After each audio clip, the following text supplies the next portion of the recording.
Sejarah pesantren dari masa ke masa. Salah satu cara penyebaran dan pengajaran agama Islam di Indonesia dilakukan oleh lembaga pendidikan yang dikenal dengan sebutan pesantren. Perannya sangat besar dalam masa-masa awal penyebaran Islam di Nusantara. Namun, meski perannya begitu besar, hingga saat ini masih belum jelas sejak kapan pesantren mulai ada di Indonesia. Beberapa sumber menyebutkan kapan tepatnya pesantren mulai ada di Indonesia. Dalam buku Atlas Wali Songo karya Agus Sunyoto, pesantren disinyalir merupakan hasil Islamisasi sistem pendidikan lokal yang berasal dari masa Hindu-Buddha di Nusantara. Kala itu, lembaga pendidikan lokal berupa padepokan dan duku banyak didirikan untuk mendidik para cantrik. Melalui proses dakwah yang dipelopori oleh Wali Songo, padepokan-padepokan tersebut diakulturasi dengan nilai-nilai Islam. Materi yang diajarkan pun diganti menjadi ilmu-ilmu yang bernapaskan Islam. Seiring dengan semakin meluasnya ajaran Islam di Nusantara, padepokan-padepokan tadi berganti nama menjadi pesantren. Asal-usul istilah, pesantren. Kata pesantren mengandung pengertian sebagai tempat para santri atau murid-murid yang belajar di pesantren. Bila dibedah lebih jauh, pesantren berasal dari kata santri. Istilah pesantren pada dasarnya merupakan sebuah tempat pendidikan Islam tradisional yang di dalamnya juga terdapat asrama bagi para siswa atau muridnya. Dengan kata lain, para siswa tinggal bersama dan belajar ilmu agama di bawah bimbingan guru yang dikenal dengan sebutan kiai. Lahir dari tempat kiai menetap. Biasanya berdirinya pondok pesantren bermula dari seorang kiai atau ulama agama Islam yang menetap di suatu tempat. Kemudian, datanglah para santri yang hendak belajar berbagai ilmu agama kepadanya. Tidak jarang santri yang ingin belajar berasal dari daerah yang jauh.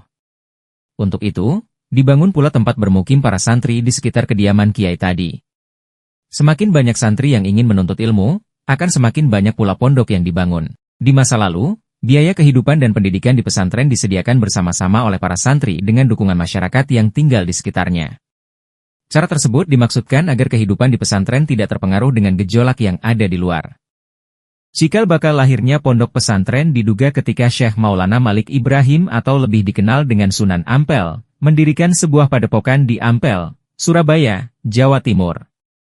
Meski pada waktu itu belum disebut dengan pesantren, tapi bisa dikatakan apa yang dilakukan Sunan Ampel menjadi peletak dasar-dasar pendidikan pesantren di Indonesia. Ia menjadikan padepokannya sebagai pusat pendidikan Islam di Jawa.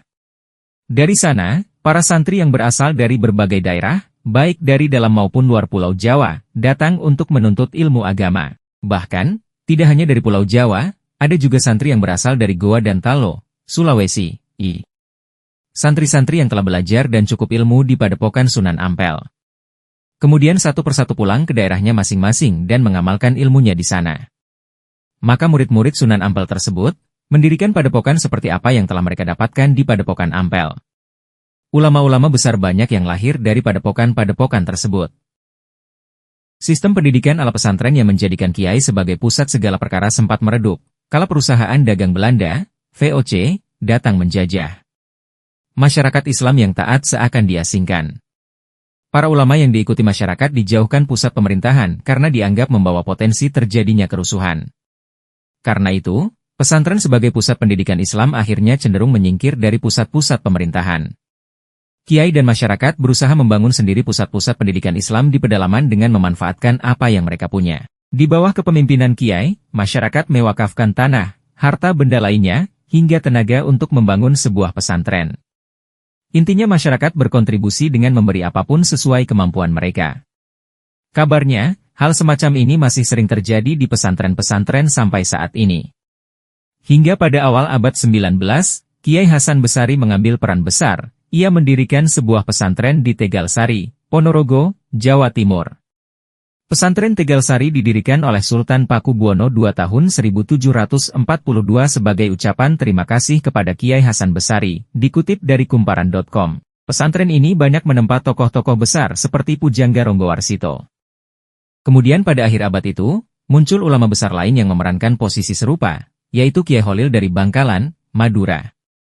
Sosok ini mendorong lahirnya ulama besar lain yang juga mendirikan pondok pesantren, yaitu Kiai Hasyim Asy'ari.